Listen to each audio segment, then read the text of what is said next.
জীবন এক অদ্ভুত শিক্ষক।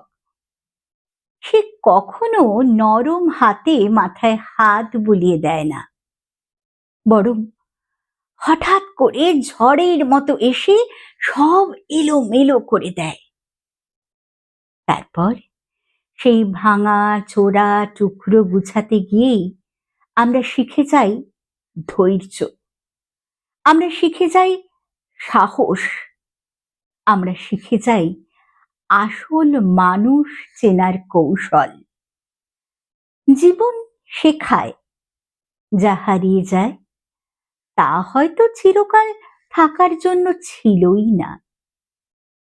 যা থেকে যায় সেটাই আসল সম্পদ।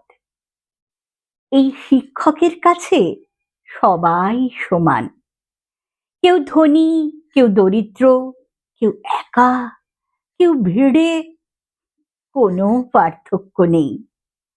তার পাঠশালায় প্রতিদিনই নতুন প্রশ্নপত্র, যার উত্তর কেবল অভিজ্ঞতায় লেখা হয়।